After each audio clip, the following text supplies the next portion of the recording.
Bonsoir. La Commission pour le dialogue et la médiation appelle des personnalités nationales à répondre à l'appel de la nation.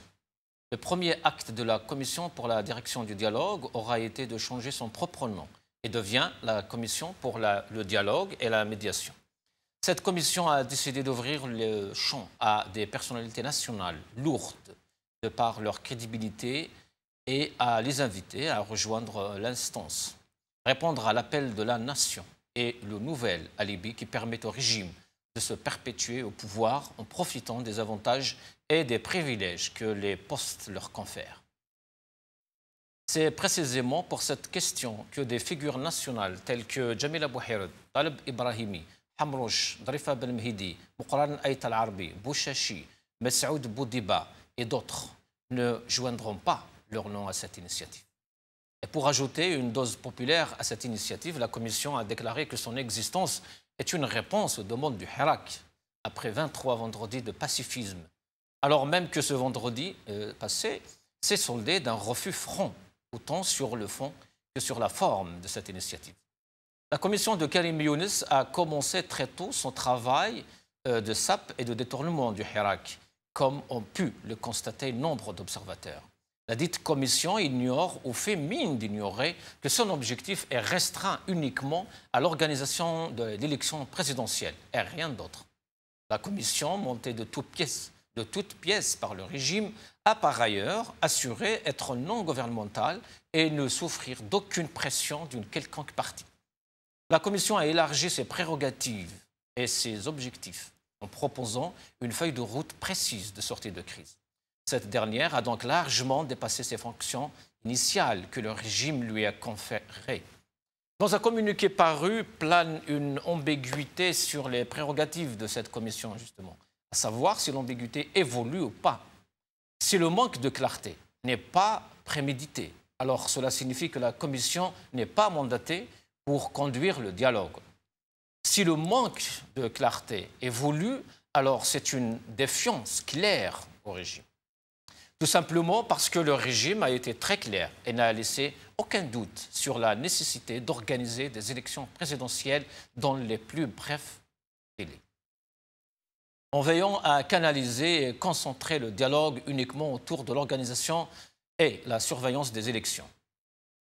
La scène politique se trouve otage d'un vide sidérant qui laisse le Hirak ou la révolution seul dans ce face-à-face avec le régime. La plupart des acteurs politiques et des personnalités nationales a gelé ses activités et s'est plongé dans un silence de mort.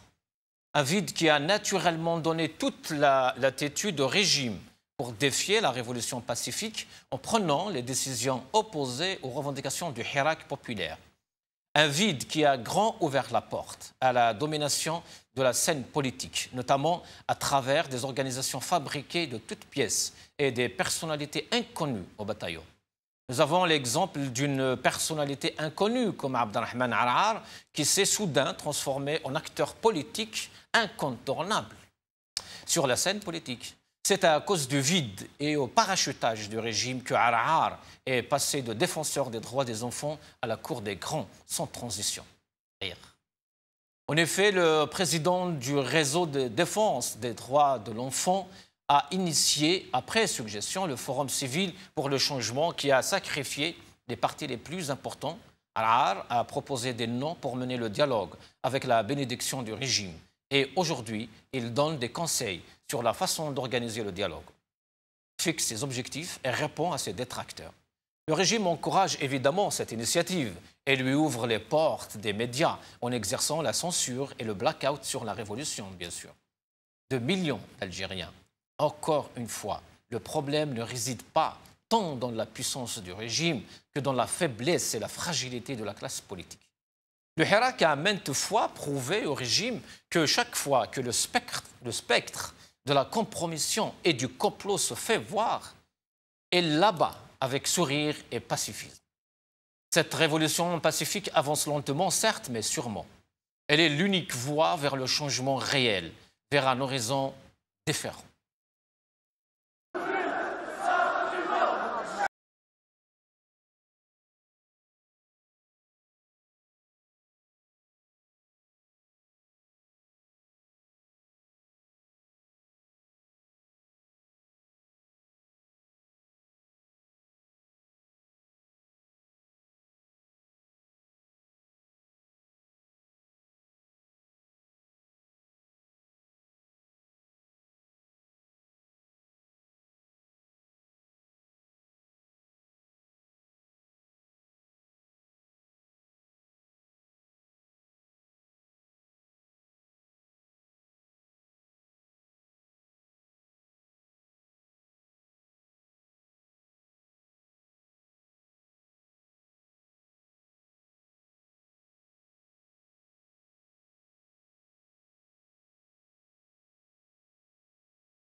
L'Algérie dit non aux magouilles du régime est le titre de notre émission de ce soir. Et pour en parler, j'ai le plaisir, comme d'habitude, d'accueillir des invités ici, sur le plateau, et par téléphone.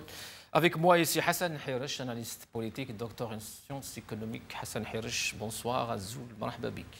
Bonsoir Hossein, bonsoir tout le monde, ceux qui nous regardent de partout, particulièrement de l'Algérie. Merci. Avec nous aussi par téléphone, depuis Alger, Karim Tabou, coordinateur national de l'UDS, Kamel Djarlouli, membre du conseil consultatif du MSP, avec nous aussi Messoud Boudiba, coordinateur national du CNAPEST, et un étudiant aussi, Omar Tabet. Je ne sais pas si on a les invités avec nous au téléphone ou pas encore. J'en profite pour saluer tes invités qui sont au téléphone. Alors, on me dit que Kamel, je viens de l'apprendre. Kamel Djarlouli, le membre du conseil consultatif du MSP, Hamas ou Hims, vient de décliner l'invitation, mais je rappelle qu'il nous a donné son OK tout à l'heure. Voilà. Bon. Donc, je ne sais pas, mais voilà, tout est dit. Sinon, Hassan Hirish, alors, une pléthore d'initiatives en Algérie, beaucoup, énormément, des personnalités qui fleurissent de droite à gauche, sauf que c'est avéré que ces personnalités, même elles-mêmes, n'ont pas été consultées. Oui, c'est absolument surprenant. Ouais. Mais juste en introduction, j'aimerais vraiment, une fois de plus, saluer le courage de mon peuple, des jeunes, des moins jeunes, des femmes, des hommes, qui sont dans la rue tous les vendredis, ainsi que les étudiants tous les mardis, qui se battent pour nous, qui se battent pour tout le monde, qui se battent pour qu'il y ait une Algérie démocratique où chaque Algérien pourra trouver sa place. Donc oui, effectivement, il est absolument nécessaire et urgent de trouver une solution parce que ça fait bientôt maintenant un semestre que nos revendications sont dans la rue, les revendications du peuple qui sont absolument claires, qui veut qu'il y ait un changement radical du système, un système qui a trop duré depuis l'indépendance à ce jour, qui a broyé l'Algérien, qui a marginalisé les jeunes, moins jeunes, les militants. Des hommes aussi, qui ont duré. Même les hommes, c'est toujours les mêmes depuis 62. Oui, c'est toujours le même groupe, c'est le groupe d'Oujda et ses héritiers. Donc il faut effectivement passer à une nouvelle Algérie, et donc il y a des étapes à franchir. Et donc il est important que des femmes et des hommes qui sont sur le terrain, qui se battent, qu'on connaît, qui se battent depuis des décennies pour certains, même voire depuis l'indépendance, qui sont contre le régime mis en place, un régime militaro-policier, militaro-inquisiteur, militaro-judiciaire, et un régime qui, jusqu'à présent, perdure contre la volonté populaire. Donc, aujourd'hui, on veut imposer une feuille de route au peuple en lutte, et cette feuille de route, on veut la faire passer, effectivement, tantôt par des petits compromis, tantôt par des menaces, tantôt par une désignation de commis qui peuvent éventuellement jouer le jeu du pouvoir.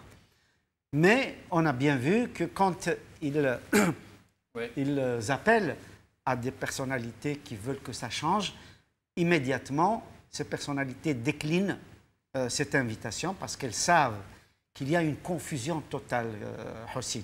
C'est ce qu'on a vu justement aujourd'hui, c'est ce qui s'est passé avec toutes ces personnalités qui ont décliné justement cette initiative. Avec nous, justement, Hassan Hirish, je reviendrai justement vers vous. Avec nous, Messoud Boudiba, coordinateur national du CNAPEST. Messoud Boudiba, bonsoir, marhaba bik. Marhaba. Messoud Boudiba, donc votre nom a été cité, proposé par le fameux panel, mais on vient d'apprendre justement dans la presse nationale que vous avez décliné cette initiative, cette invitation. Exactement. Non, Messoud Boudiba, membre du bureau national chargé de l'information du CNAPEST. Oui. مانيش ملك روحي اولا الحاجة الثانية أنا أنتمي إلى تنظيم عنده خارطة تاريخ تاعو، عنده المبادئ تاعو، وعنده رؤيته في هذه المسألة. نعم. فقدنا الأستاذ Boudiba, on l'a perdu. Avec nous, Karim Tabou aussi, on me dit, coordinateur national de l'UDS. Monsieur Tabou, bonsoir. Tabou. On a perdu Tabou aussi, donc Hassan Hirouche, poursuivez. Ce que je voulais dire, c'est qu'il faut absolument que l'on comprenne, que vos téléspectateurs comprennent que nous sommes en train de confondre deux choses extrêmement importantes. Il va falloir la clarifier. On est en train de distinguer les conditions de dialogue, parce que nous avons vu Karim Younes, qui dirige justement ce panel, parle d'un certain nombre de conditions, notamment la libération des détenus d'opinion, de préalables, etc. On confond justement ces préalables avec l'objectif. C'est-à-dire comme si ces préalables devenaient un objectif. Or, ce serait tromper le peuple que de dire que ces préalables sont un objectif à atteindre, donc que le pouvoir doivent répondre à ces préalables-là et commencer donc les travaux pour une élection présidentielle. Or, le peuple algérien ne veut pas de l'élection présidentielle comme étant un objectif. Ce que veut le peuple algérien, on le voit dans la rue tous les vendredis, depuis maintenant 23e vendredi, c'est un changement radical du système. Particulièrement, on entend dans la rue... Mais sur ce point, M. Hirsch, justement, ce point de préalable, les Algériens ne comprennent pas, ils sont choqués de voir, se posent des questions. Comment des droits constitutionnels deviennent des conditions préalables au dialogue? Oui, c'est tout à fait inopportun, c'est tout à fait inadéquat, incongruent, parce que, encore une fois, les préalables qui ont été énoncés par Karim Younes, évidemment, sont, comment dire, ne sont même pas à discuter. Oui, c'est une injustice en tout cas. Absolument. Ne sont même pas à discuter, parce que là, il y a, encore une fois, il y a une confusion. Donc, il n'est pas possible, il n'est pas décent de faire appel à des personnalités sans qu'au préalable, justement, on ait vu que le régime ait enfin décidé à entendre la parole du peuple. Ce que dit le peuple quotidiennement, d'ailleurs. Chaque semaine dans la rue. Mardi, c'est les étudiants, voilà. Vendredi, oui, c'est le peuple. Toutes les semaines, de façon massive, décisive, etc., c'est que pas de régime militaire. On veut Daoula Madaniya Machi Askariya. Donc, c'est absolument clair. Je crois que la radicalité justement de la rue sur ce principe-là, qui est un principe soumamien, qui n'est même pas à la limite révolutionnaire au sens d'inventer quelque chose de nouveau, mais qui est un retour à l'Algérie normale, c'est-à-dire celle qui a été conçue par Abban Ramdan ibn Mahdi, qui a été justement préconisée depuis 1956, à savoir primauté du civil sur le militaire. Je reviens vers vous, Hassan Hirsch. Avec nous, Karim Tabou, normalement. Karim Tabou, coordinateur national de l'UDS, bonsoir. Karim, que je salue. Bonsoir aux invités, bonsoir à tous les invités. Bonsoir Karim. Alors Karim Tabou, beaucoup d'initiatives, beaucoup de noms, de personnalités qui ont été proposées, mais aujourd'hui on a vu plus de 7 personnes justement qui déclinent cette initiative. En fait, il y a d'abord une petite remarque, c'est que on confond les initiatives avec les personnes. Et vous l'avez bien souligné, toutes les initiatives, entre guillemets, qui sont posées autant que telles, mais au fait, ce sont des propositions de noms de personnalités, et que ces personnalités, dans la majorité, ce sont des personnalités qui ont des parcours. Une grande partie de ces personnalités, leur parcours a chevauché à un certain moment avec le régime, avec la gestion du pays. Et ça soulève beaucoup d'interrogations sur la gestion de cette période. Au fait, le pouvoir ne veut pas aller vers les vrais débats. Le pouvoir ne veut pas organiser une transition.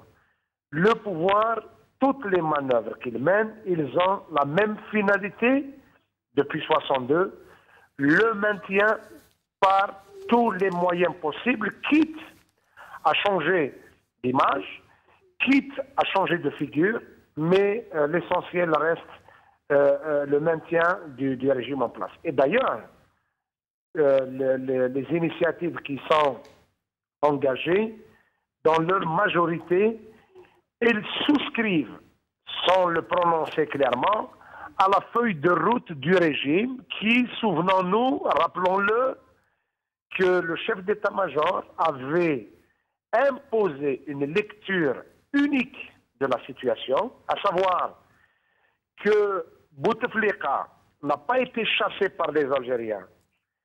Selon lui, Bouteflika a démissionné et que la crise n'est pas de nature politique. C'est une crise qui doit être réglée dans le cadre constitutionnel et que par la suite, il a imposé une seule vision, une seule lecture, à savoir organiser tous les dialogues possibles pour arriver à la tenue d'une élection présidentielle. Et d'ailleurs, les véritables détenteurs du pouvoir actuel ne veulent pas entendre parler d'un dialogue en dehors du cadre tracé par eux-mêmes, à savoir mettre en place une instance pour organiser les élections présidentielles. Et tout cela pose le problème de l'analyse qu'on fait de la situation. En fait, qu'est-ce qui a fait que ce pays est arrivé à cette situation? Quels ont été les motifs qui ont fait que le pays ne fonctionne pas? Quels sont les acteurs réels dans l'équation politique? Et par quelle procédure nous allons sortir pour aller vers la démocratie et pour aller vers le changement du régime? Parce qu'en fait, la revendication essentielle du peuple algérien pour simplifier le débat. Oui. Monsieur Tabou, on a perdu encore une fois Monsieur Tabou. Avec nous, Msaoud Boudeba. Msaoud Boudeba, مرحبا بك. مرحبا. كمل Monsieur Boudeba donc. Comme j'ai déjà dit que Msaoud Boudeba, membre du Bureau national du Knapest, donc هذا le nom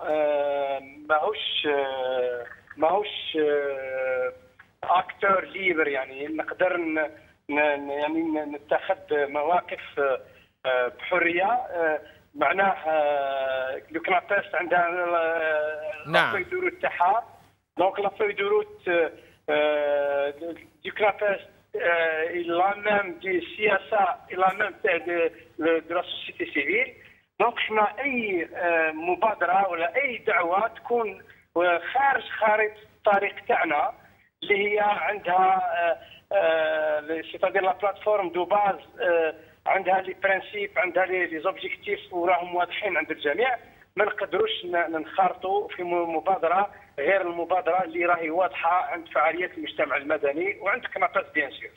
دونك احنا هذا البريمي بوان. لو دوزيام بوان انا واحد سالت علاش لو نون تاعي يكون دون اون ليست قبل ما يشاوروني من المفروض تكون مشاوره ماهمش من حقهم يوضعوا اسمي دونك في قائمه اللي مسعود بوديبا تسمى انت يعني لقيت اسمك ككل الناس يعني في الصحافه. اكزاكتومون دونك هذا واش خلانا نطرحوا فامال دو كيستيون علاش اكزاكتومون وعلاش عشنا يعني شفنا بلي كاينه استراتيجي ومنش هذه الاستراتيجيه هذه لوبجيكتيف تاعها ممكن راح يبان مع مرور الايام لكن انا واحد نرفض ان اسمي يوضع في قائمه بدون استشارتي وبدون موافقتي وهذا من المفروض ما يشرفش يعني هيئه تاع حوار لان وهذا اللي يمس بالدرجه الاولى في هذه الهيئه هذه دونك يسموا انفسهم هيئه تاع حوار والحوار حاجه كبيره حاجه كبيره. لازم الديماراج، لازم المنطلقات تاعها لازم تكون قويه دابور. ما لازمش نروح هكذا في فوضى، في دي ديسيزيون هكذا درواتي اغوش، ومن بعد نقولوا بلي الحوار فشل ولا نقولوا ناس راهم ضد الحوار. حنا ماناش ضد الحوار، حنا مع الحوار سولمون. الحوار كاينه شروط، كاين ضمانات، كاين حراك شعبي سلمي عنده مطالب واضحه ماهيش تعجيزيه، ضروري نسمعوا لها.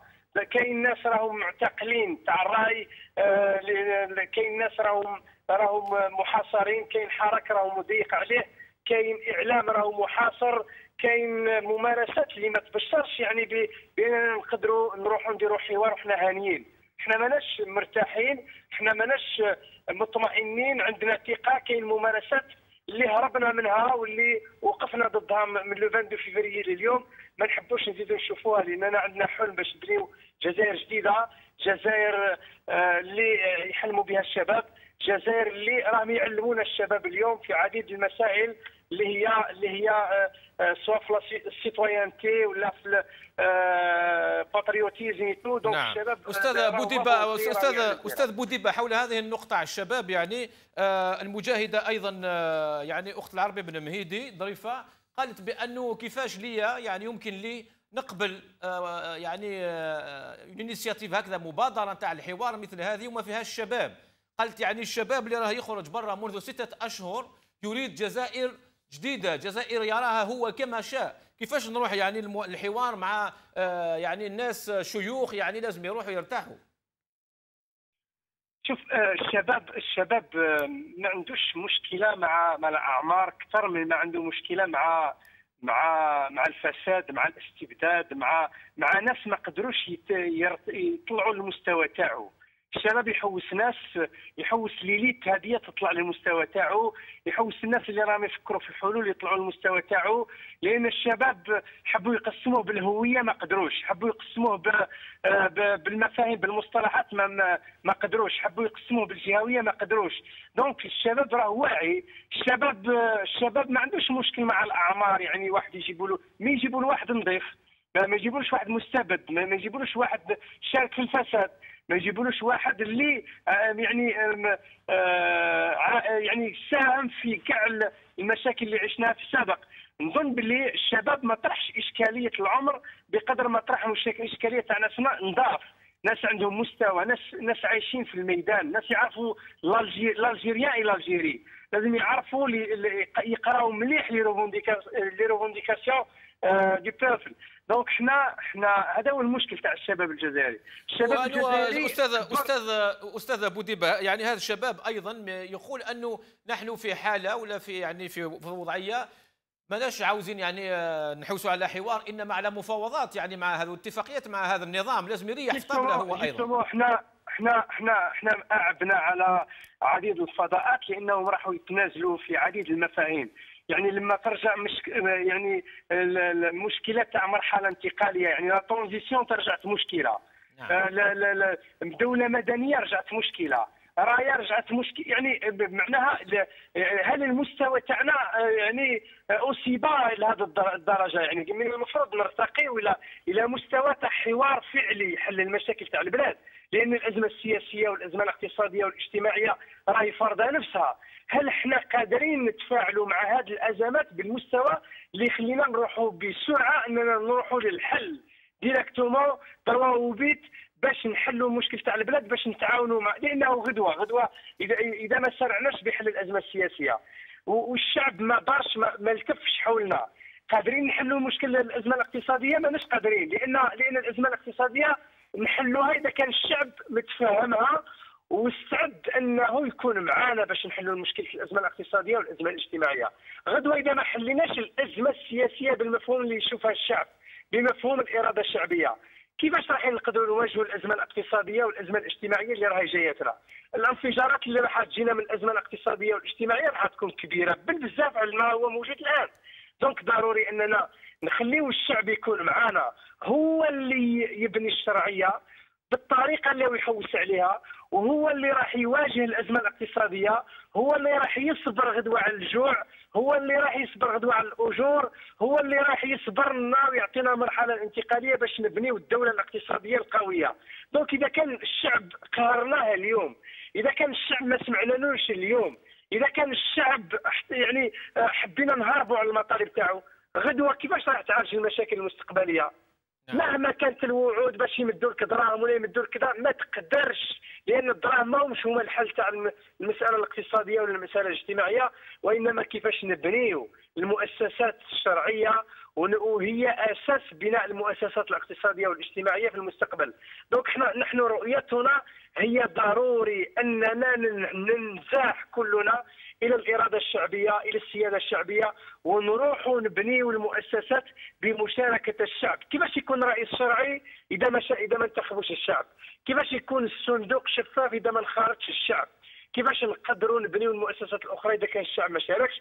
دونك هذا المشكل اللي لازم نناقشوه بعمق وبمستوى، والنخبه يجب ان تنخرط في هذا المستوى، والتنازلات ما تكونش في هذا الوقت. جوستومون استاذ بوديبه، ما هي سؤال الاخير يعني ما هي رسالتك اليوم لهذه النخبه، وخاصه للشخصيات اللي ربما مازال يعيطوا لشخصيات اخرى لانهم هكذا يتغاوروا يعني يغامروا يعني يزون لابيتود دو انا نقول بان النخبه اولا منظمات المجتمع المدني، الاحزاب، النخبه الجزائريه والشخصيات الوطنيه والفاعلين الميدانيين، اذا ما قدرناش نتحاوروا بيناتنا، اذا ما قدرناش نتلاقاو، هذا طموحنا نحن كفعاليه مجتمع مدني، ورانا نسعوا له باش نروحوا الى ملتقى وطني جامع.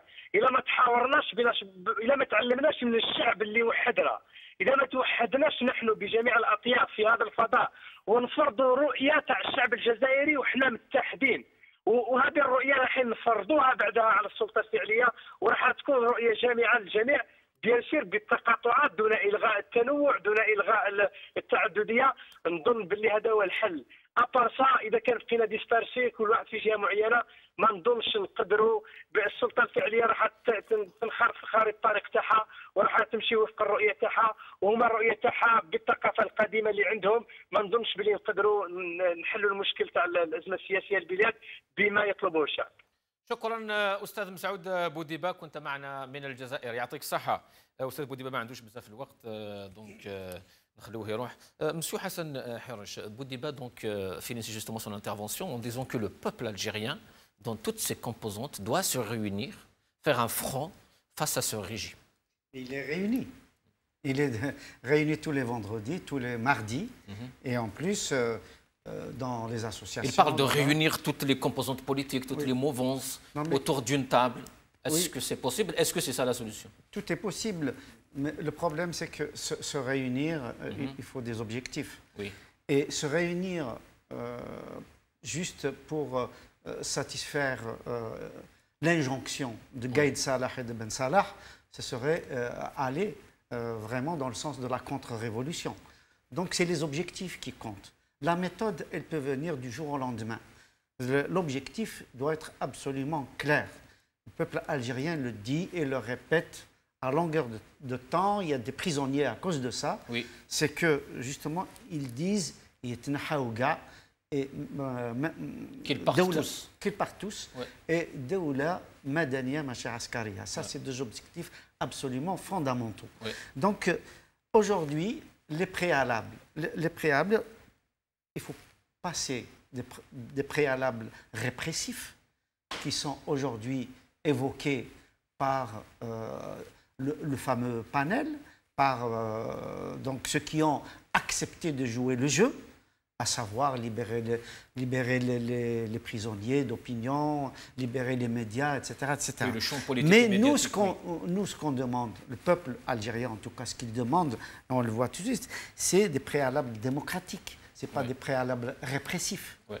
Ce n'est pas mettre seulement un terme au préalable à la répression.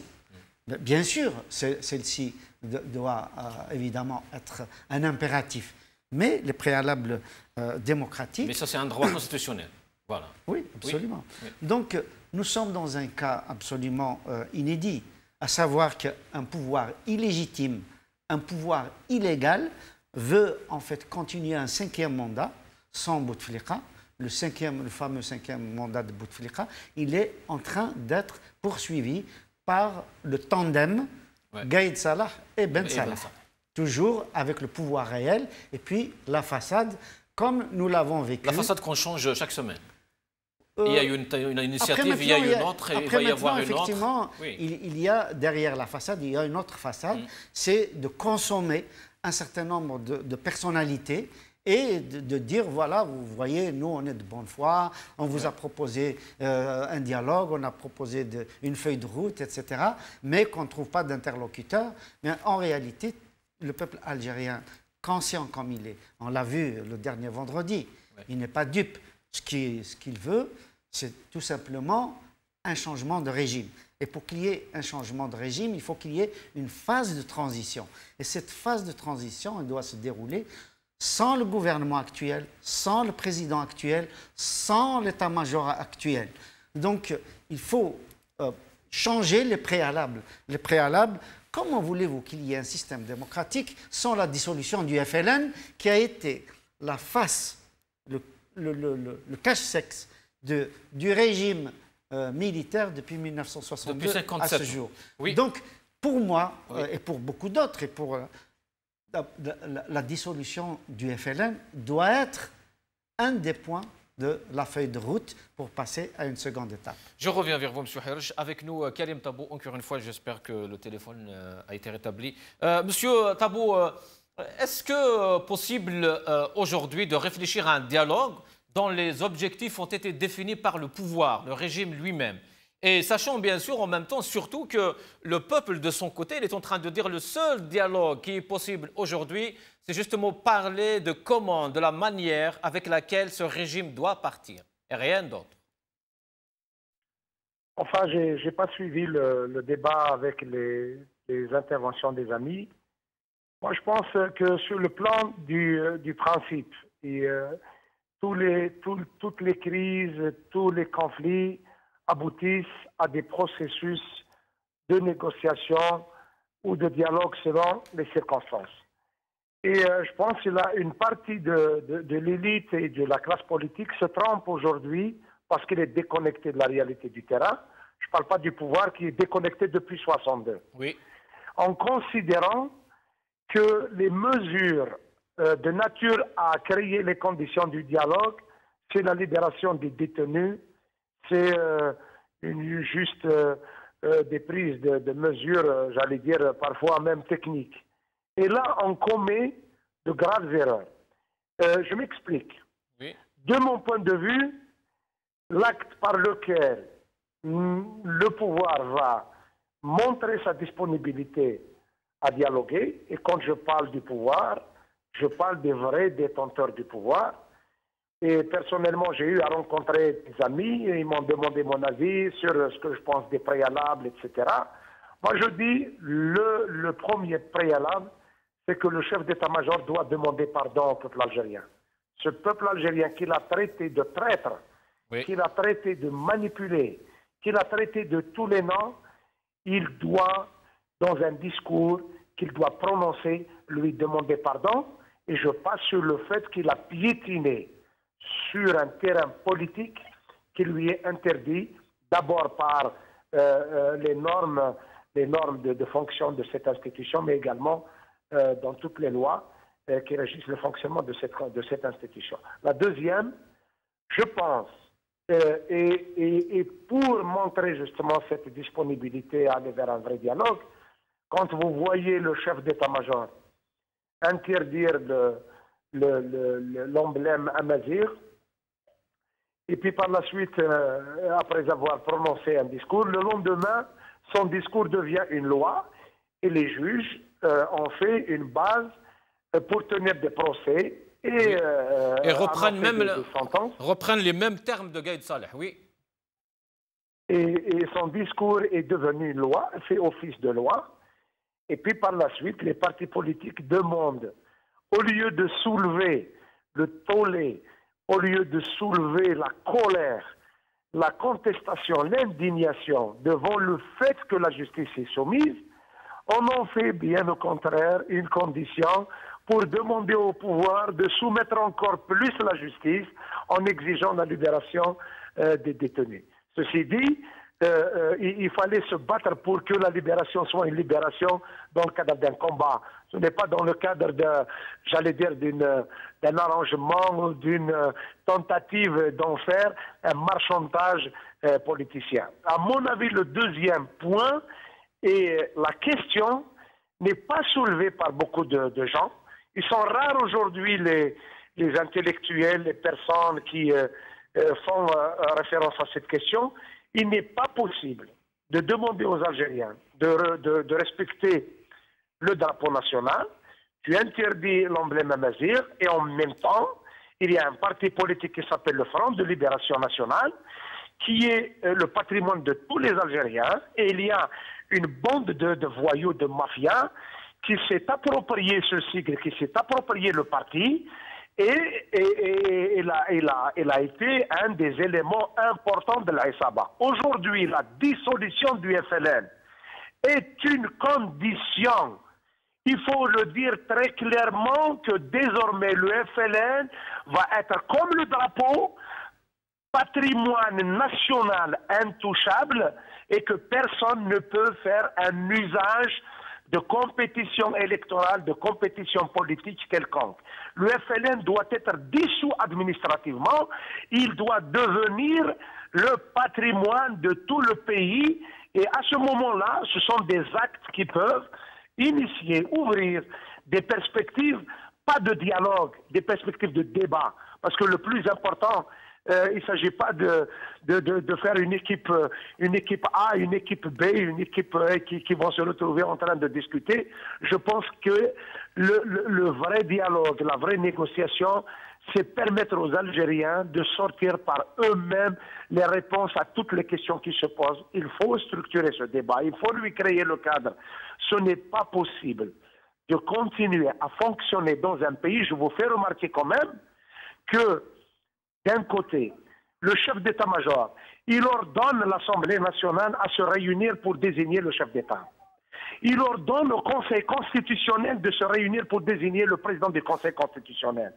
Il ordonne à l'Assemblée nationale de désigner le président après avoir désigné un président, on le relève et on désigne un autre président dans une logique d'ordre qui vient d'en haut. Il n'est pas possible d'accepter aujourd'hui que la justice soit soumise à ce point c'est pas seulement à des ordres, à un dictat d'une personne qui se sert sans modération. C'est-à-dire que demain, n'importe quelle personne, il se dresse contre son pouvoir, il se dresse contre ses idées, son discours. Il est passible des tribunaux et donc il est candidat à la prison. Donc, et tous ces éléments-là, ce n'est pas possible. Vous voyez quand même les aberrations. La première aberration est qu'on a changé de président de l'Assemblée nationale avec des arrangements souterrains et on finit par élire un président de l'Assemblée nationale issu d'un groupe parlementaire qui compte 15 sièges, 15 députés sur 462. Quelle tricherie, quelle malhonnêteté, quelle manœuvre.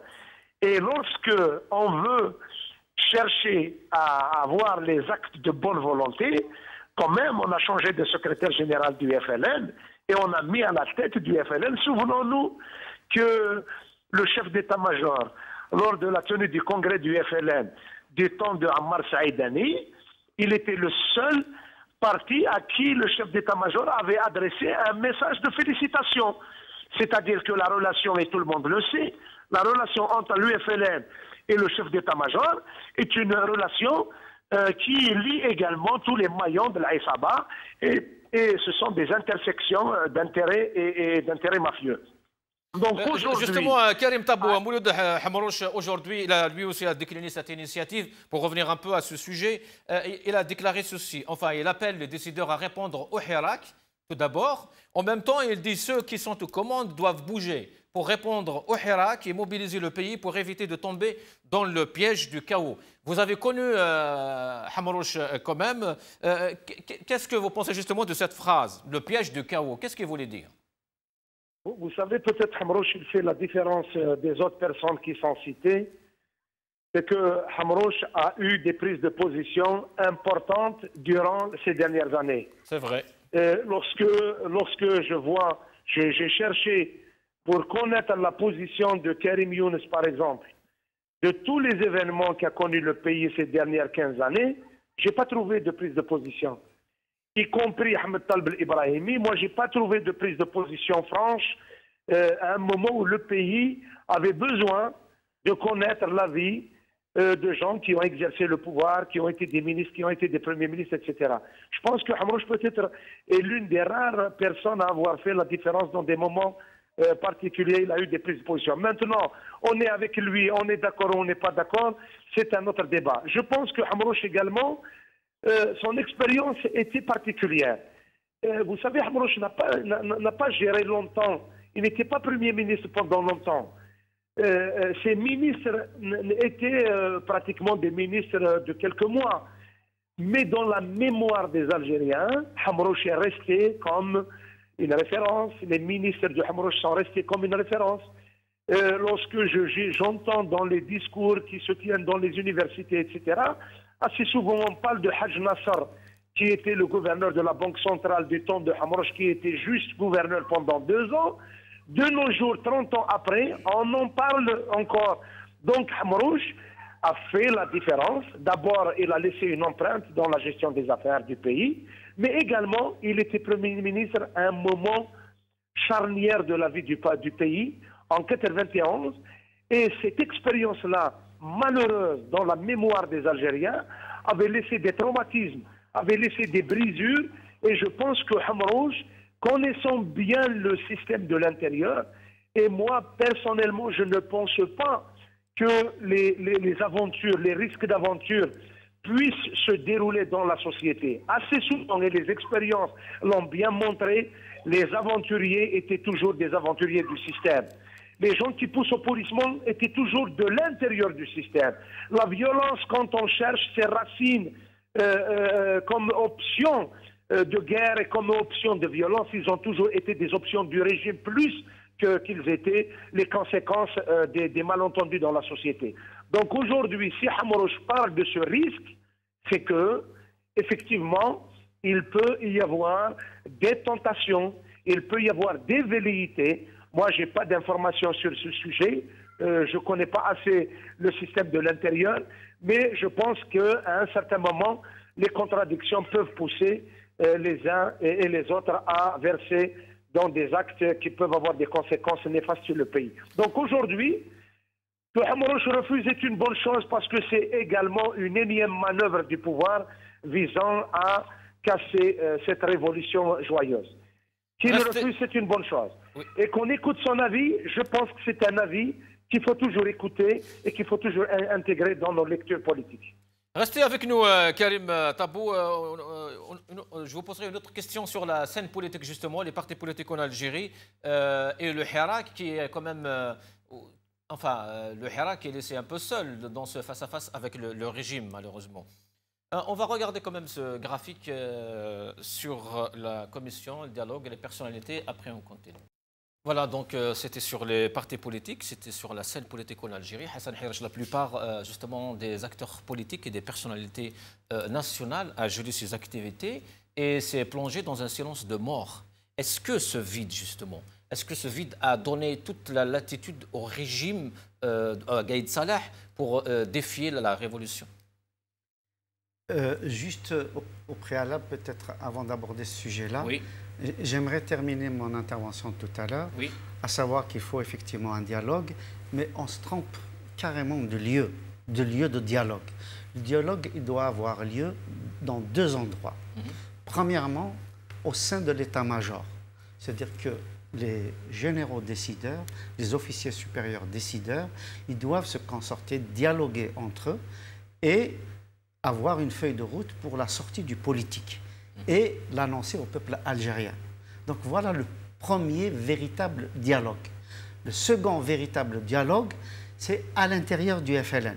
Il faut que les dirigeants du FLN, toutes générations confondues, y compris ceux qui ont abandonné aujourd'hui l'exercice de leurs fonctions, qui sont en dehors, donc, puissent dialoguer pour la sortie du FLN, du politique, et qui reste effectivement, comme on l'a toujours dit, comme l'a rappelé tout à l'heure Karim Tabou, et qui reste dans le musée de l'histoire.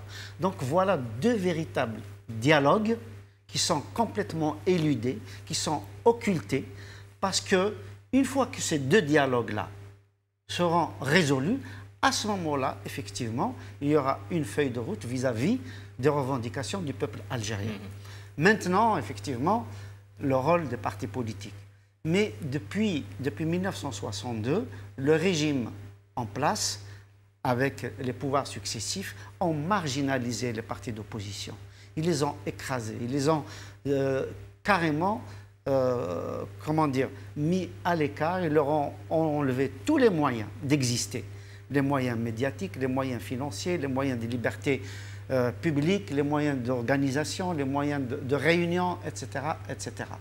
Est-ce que, par exemple, dans les médias où s'exprime avec arrogance le FLN, le RND et l'état-major, est-ce que les partis d'opposition ont leur mot à dire, ont la possibilité de s'exprimer avec un temps d'antenne, ne serait-ce que marginal, ne serait-ce que limité? Non, ils ne peuvent pas.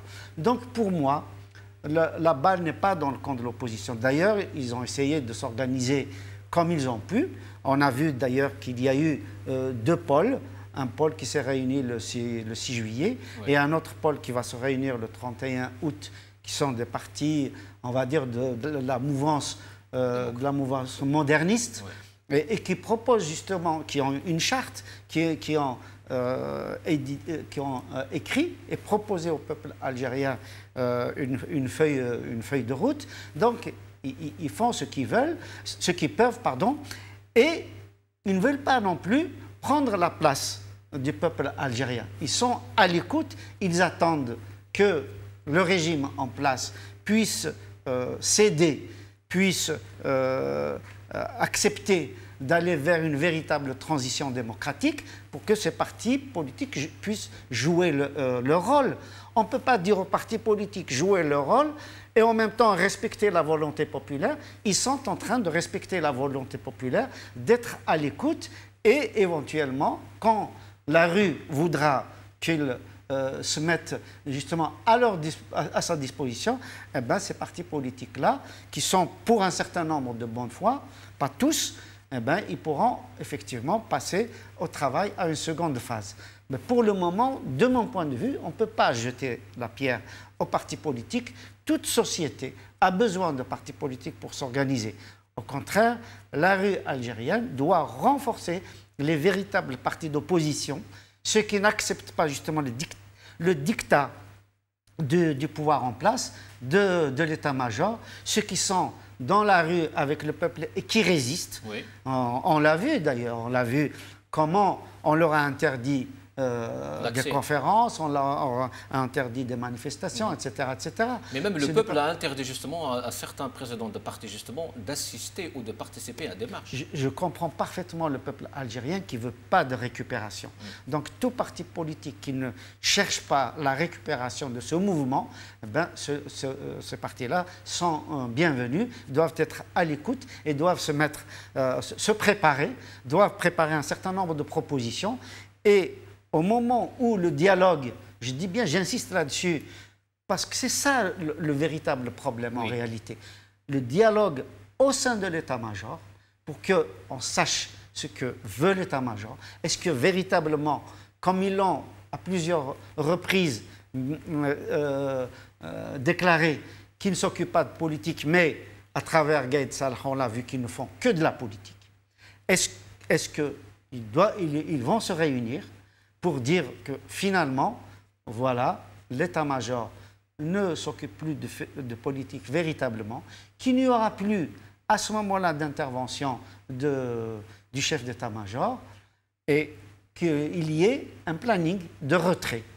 Et de la même façon pour le FLN, qui a toujours servi de façade au véritable pouvoir, c'est-à-dire au pouvoir militaire, il a toujours servi de façade civile depuis 1962, et donc qu'un dialogue s'instaure au sein de ce parti politique FLN et qu'il élabore une feuille de route, un planning de retrait de la vie politique pour que le peuple algérien, enfin, ait confiance que le régime en place veut une transition vers une nouvelle Algérie. Mais sinon, M. Hirsch, justement à propos des partis politiques, est-ce que le peuple algérien aujourd'hui, le Hirak ou la révolution, n'est pas justement en rupture avec le régime, mais en même temps avec les partis politiques aussi? Est-ce que ces jeunes ne veulent plus justement avoir affaire à ces sigles? Bien évidemment, parce que le régime en place, encore une fois, depuis 1962, a tout fait pour que le peuple algérien n'ait pas confiance dans les partis politiques.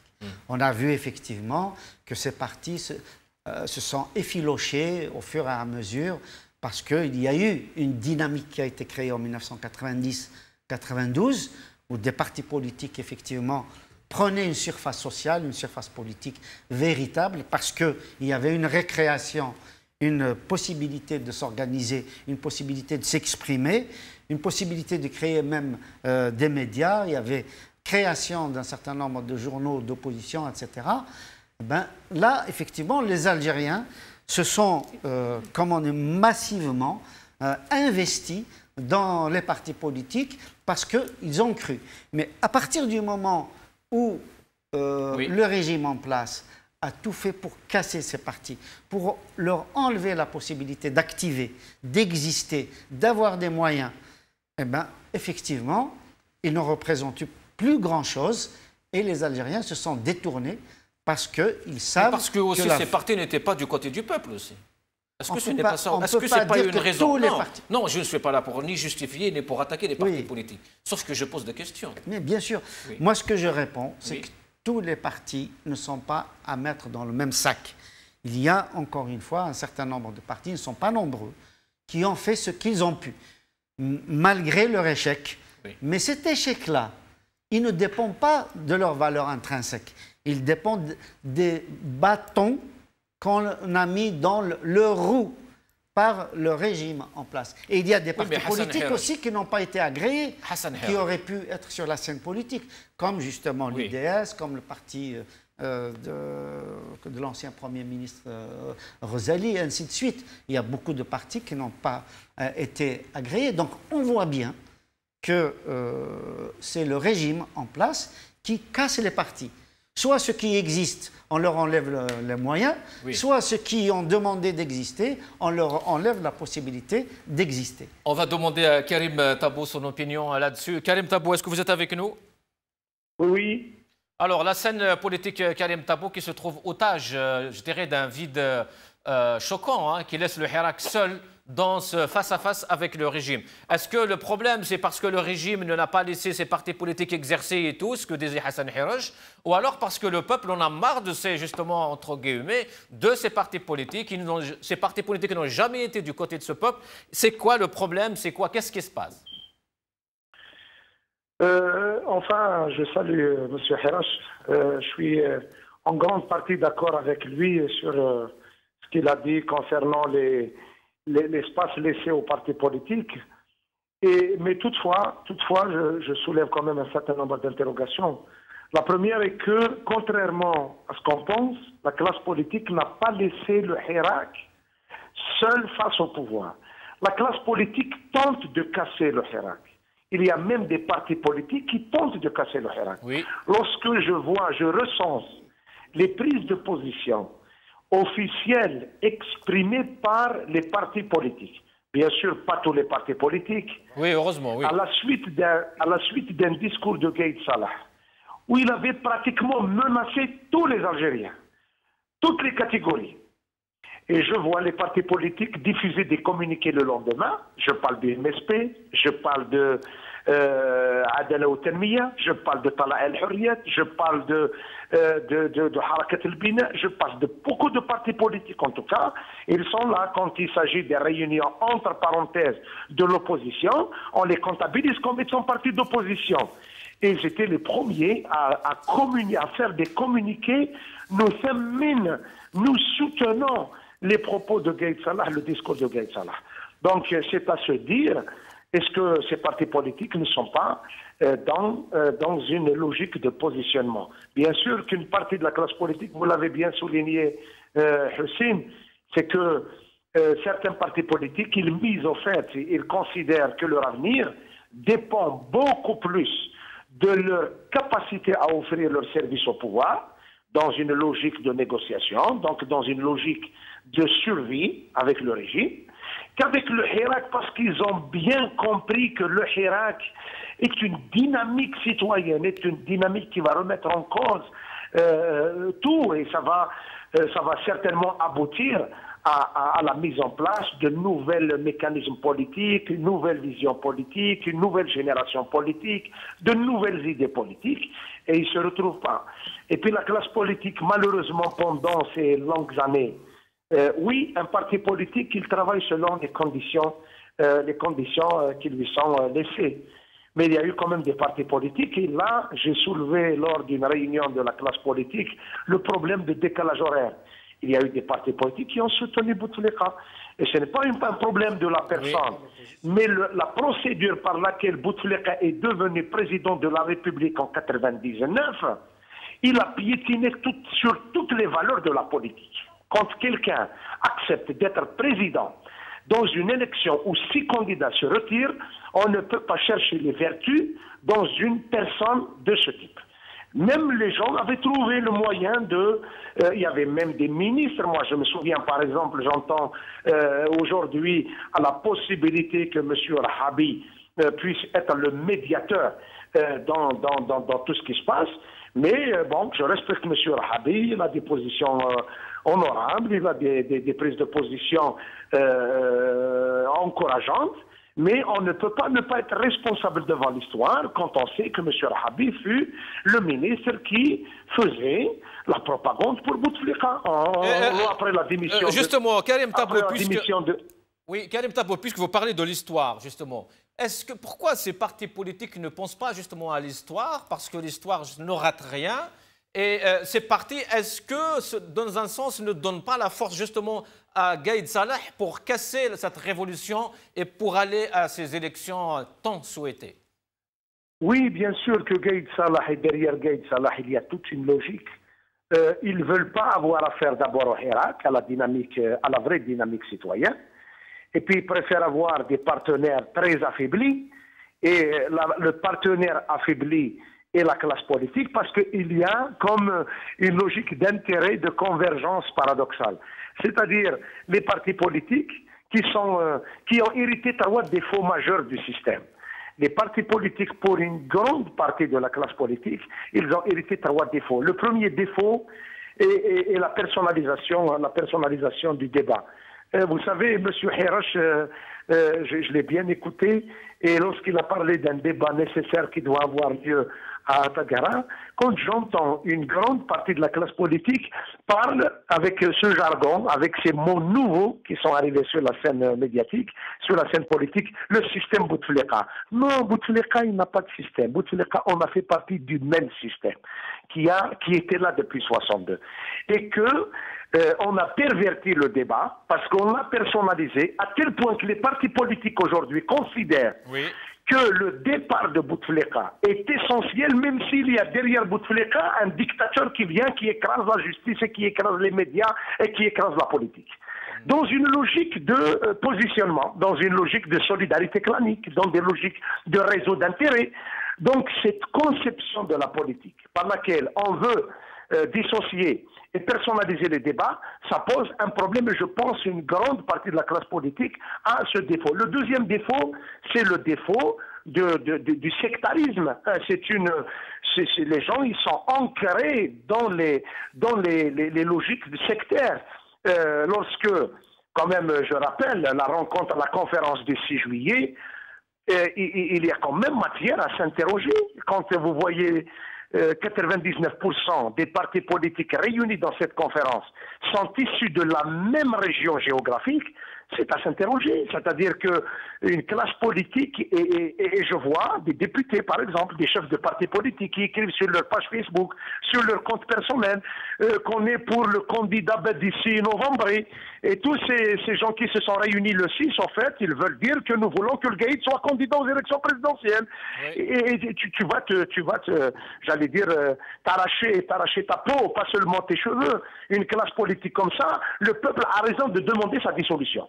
Le peuple a raison de chasser ces gens du justement, Karim, le peuple a raison de ne plus considérer ces gens comme une classe politique. Karim et également, oui.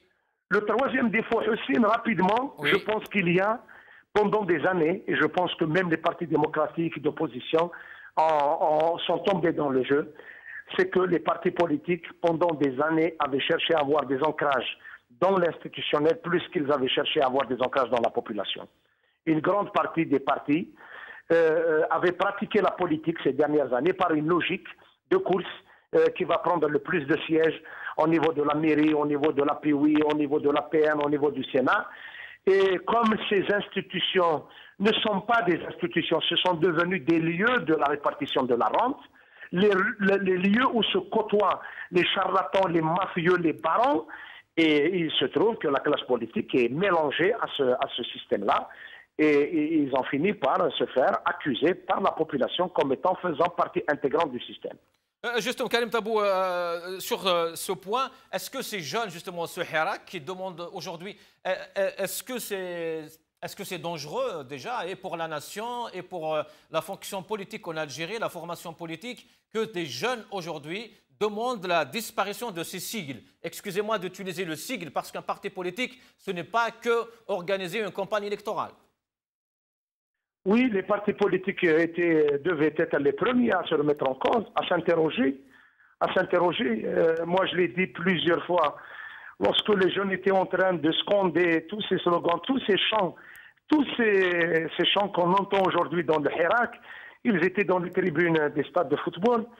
Et lorsque les partis politiques se faisaient le plaisir d'aller rencontrer Ahmedou Yahya, qu'il soit démocrate ou non démocrate, dans le cadre des consultations sur la révision constitutionnelle, vous avez vu, les Algériens ont tourné leur dos et se sont donné de dos à Ahmedou Yahya lorsqu'il descend lors de la finale de la Coupe d'Algérie. Donc il y a quand même deux manières différentes, voire contradictoires des Algériens. Voilà comment leur attitude, leur colère envers le système et tous ceux qui incarnent le système et la classe politique, qui considérait que la politique est une logique d'enjeu, est une logique de positionnement, etc. À mon avis, la classe politique est mise en demeure, pas par le Hirak, est mise en demeure par l'histoire. Soit elle va se remettre en cause. Elle va d'abord permettre l'exercice démocratique en son sein. Elle doit d'abord permettre les transitions démocratiques en leur sein. Lorsque vous voyez les partis politiques, comment ils fonctionnent, comment ils sont gérés, comment ils sont créés, le nom même des partis politiques, je pense qu'il est en déphasage avec la réalité d'aujourd'hui. Je pense qu'il faut réinventer le politique. Maintenant, les gens devront accepter de se remettre en cause. Et pourquoi pas changer de sigle, pourquoi pas ne pas changer de méthode, pourquoi pas ne pas céder devant une génération nouvelle qui porte un discours nouveau, etc. C'est tout ça qui va constituer la transition. Parce qu'au fait, la transition n'est pas seulement la mise en place d'un mécanisme de négociation avec le pouvoir, c'est une transition, au fait, c'est toute une pédagogie politique qu'il faut réinventer. Restez avec nous, Karim Tabou, restez avec nous. On passe au dernier sujet, on n'a plus beaucoup de temps. Je rappelle quand même, avant de passer au sujet des étudiants, Abdallah Jabla atterrit à Boulet Rouge aujourd'hui sur le pouvoir et sur le panel. Donc une nouvelle personnalité qui vient de décliner cette initiative. Abdallah Jabla a jugé que le peuple a le droit de désespérer de ses responsables et d'être certain qu'il n'y a aucune tutelle sur ses revendications, sauf sa détermination à poursuivre sa révolution pacifique jusqu'à la victoire. Voilà. On passe au sujet des étudiants. Demain, c'est mardi. Mardi, c'est les étudiants. Le Hirak donc continue. Dimanche, Samedi, c'est l'étranger, c'est le Canada, c'est les États-Unis. Dimanche, c'est Paris, c'est des villes françaises. Mardi, c'est les étudiants. En attendant vendredi, donc, tout le peuple algérien se retrouve dans la rue pour revendiquer cette nouvelle Algérie. On va regarder ce graphique et on passe au débat.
On a un étudiant avec nous, Omar Tabet, étudiant à l'université de Tizi Ouzou. Omar Tabet, bonsoir.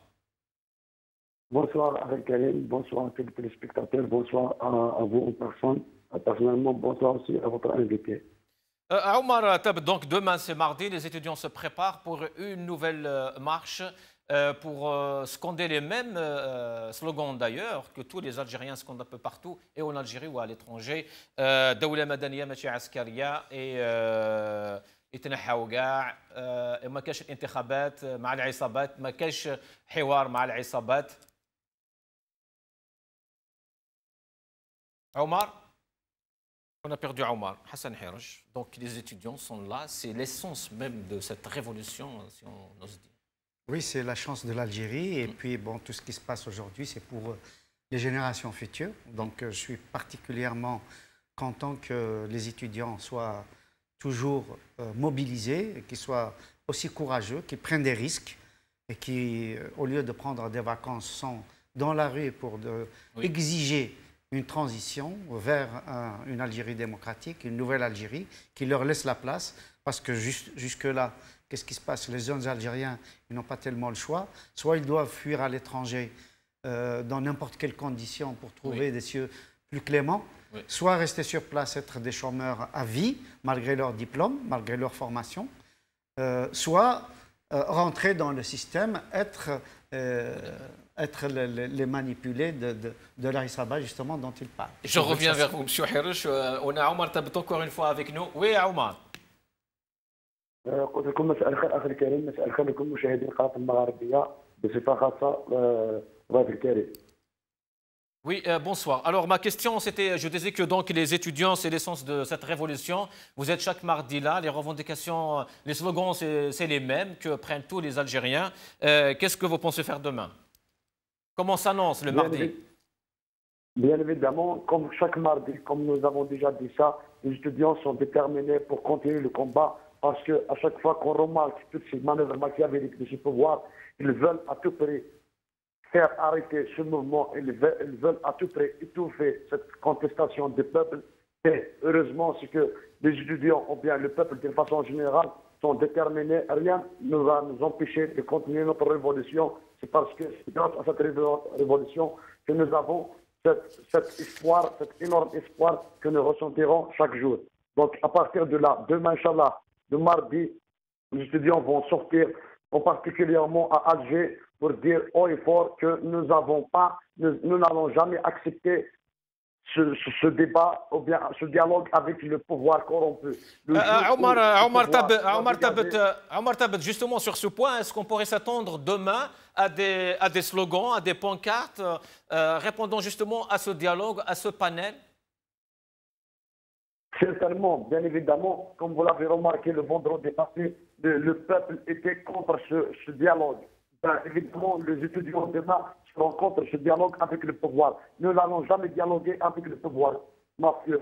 Le jour où le pouvoir soit dégagé, nous allons faire le constat et nous allons créer des instances de dialogue, le peuple qui va diriger ce dialogue. Ce n'est pas le pouvoir qui va désigner des personnes avec qui dialoguer pour faire étouffer ce mouvement et pour étouffer cette révolution. Et quelle est votre position, vous, Omar Thabet, justement, en tant qu'étudiant algérien, jeune, quand vous voyez un panel de ces personnalités, je ne vais pas dire vieilles, mais âgées quand même? Notre problème n'est pas avec l'âge, le problème c'est avec des gens honnêtes. Comme vous l'avez remarqué, durant chaque vendredi, durant chaque mardi, il y a des gens qui sortent avec des pancartes et qui vous disent qu'il n'y a pas de hiwar ma'al hisabat. On veut le départ immédiat du système.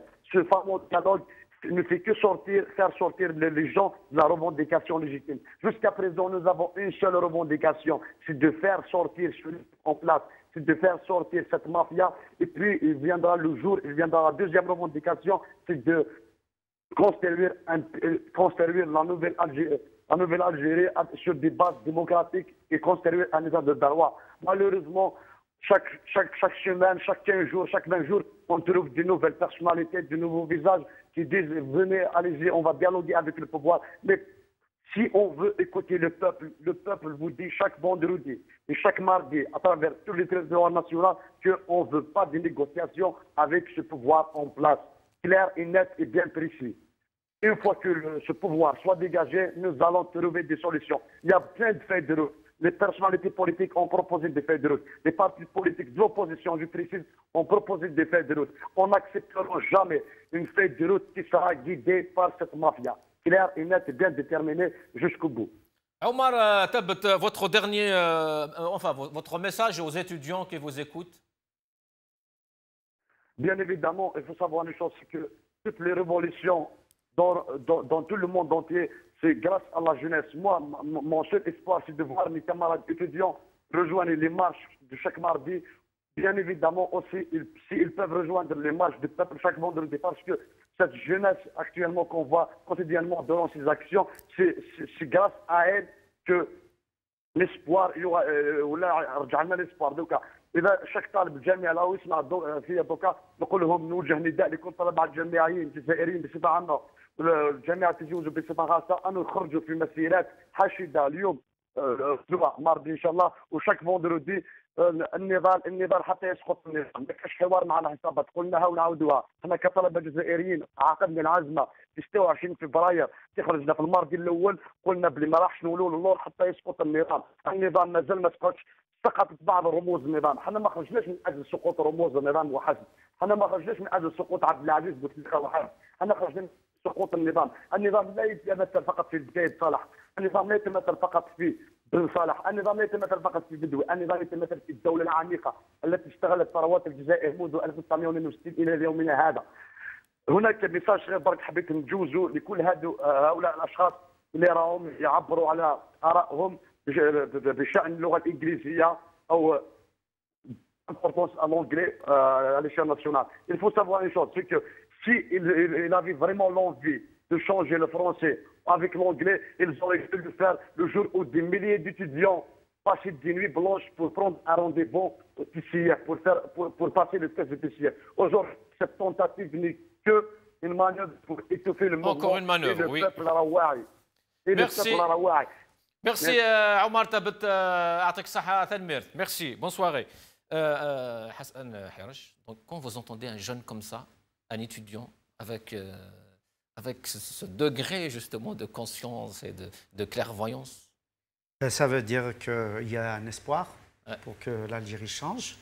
Ça veut dire aussi que le message des anciens est passé vers les jeunes et qu'il y a la relève assurée. Il y a une relève dynamique, mobilisée, qui sait exactement ce qu'elle veut. Et c'est extrêmement important pour un pays. Je rappelle que nous sommes en fait dans la même configuration qu'avant février. C'est-à-dire tout simplement qu'il y a deux camps. Il y a le camp de la rupture et il y a le camp de la continuité. Le camp de la continuité qui, aujourd'hui, est en train de gérer le 5e mandat de Bouteflika sans Bouteflika. la continuité du même régime, des mêmes méthodes.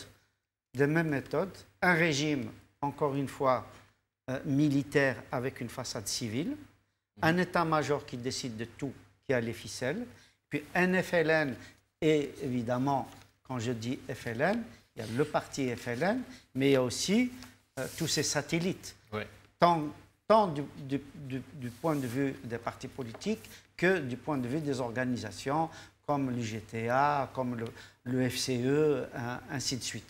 Donc on est dans cette configuration-là. Et tout à l'heure, quand je parlais de partis politiques d'opposition, évidemment, je parle de ceux qui n'ont jamais participé à la soupe, de ceux qui n'ont jamais soutenu les mandats successifs de Bouteflika depuis le premier mandat, qui était un mandat illégitime, illégal, il faut absolument le rappeler, parce qu'il a été imposé par l'armée, avec évidemment une proposition très certainement venant des Émirats et de l'Arabie Saoudite qui ont imposé Bouteflika, et l'armée qui a obtempéré. Donc on est toujours, encore une fois, dans le même débat, rupture ou continuité. Et la rue algérienne crie haut et fort, à corps et à cri, une rupture avec le système, ce qui, encore une fois, nécessite une phase de transition qui doit être conduite en dehors, totalement en dehors des personnalités proches du système ou à l'intérieur du système. Merci. Avec nous, pour en finir, Karim Tabou. Karim Tabou, je ne sais pas si vous avez écouté l'étudiant Amar Tabet, mais il était très clair. Il a dit clairement jusqu'au bout, nous sommes contre ce régime, nous sommes contre ce dialogue. Voilà, textuellement. Et en tout cas, les Algériens, en grande partie, sont contre ces dialogues qui n'ont de finalité que le maintien du système. Parce qu'on sait très bien que le dialogue en cours, entre guillemets, il a une seule finalité de l'avis même des membres de cette commission. Ils vont préparer les conditions pour la tenue de l'élection présidentielle. Sinon, pour les étudiants, demain mardi? Je pense que les étudiants vont encore montrer la capacité de résistance des Algériens, même si les conditions sont difficiles, ils sont en vacances, et puis c'est la chaleur. Mais je pense que les étudiants ils vont être encore plus nombreux qu'ils étaient la semaine passée, parce qu'ils sont en train de faire l'histoire. La frange la plus importante de ce Hirak, et qui a redonné plusieurs fois le souffle à ce Hirak, c'est justement les étudiants qui non seulement ils sont mobilisés, mais ils sont en train d'organiser le débat. Ils ont pratiquement géré les slogans qui ont évolué du premier vendredi au deuxième au troisième, et ils ont été pour beaucoup dans l'expression politique du Hirak. Et je pense qu'ils vont être encore plus nombreux qu'ils étaient la semaine passée. J'appelle tout le monde, tous ceux qui peuvent se joindre à leur manifestation, pourquoi pas, les citoyens, parce qu'en fait, le Hirak, il concerne tout le monde, il concerne autant les étudiants que les enseignants, que toutes les franges de la société. Merci Karim Tabou, coordinateur national de l'EDS. Yatik Saha, bonne soirée. Merci Hassan Hirosh. Oui, juste peut-être dire un dernier mot. Oui. Dire que le pouvoir a deux buts. Le premier but, c'est de faire cesser la mobilisation, casser le mouvement. Et il utilise tous les subterfuges, toutes les manœuvres, y compris utiliser un certain nombre de personnalités.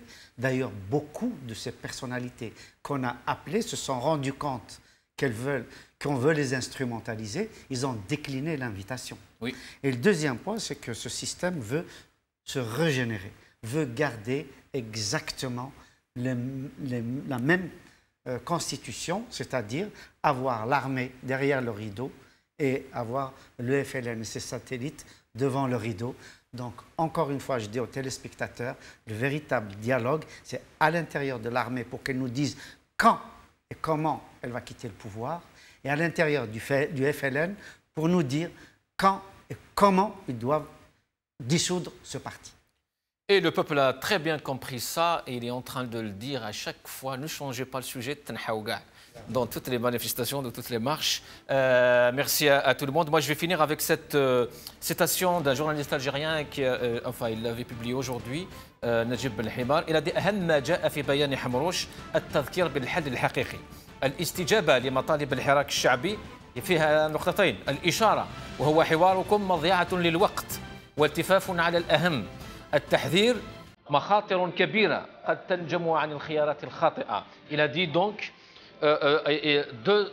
deux points sur ce qui s'est passé aujourd'hui et surtout dans la déclaration de Mouloud Hamrouch. Il y a un signe, le signe ici que votre dialogue est une perte de temps. Deuxième élément, c'est un avertissement. Il a dit que faites attention aux dangers qui pourraient découler de vos choix.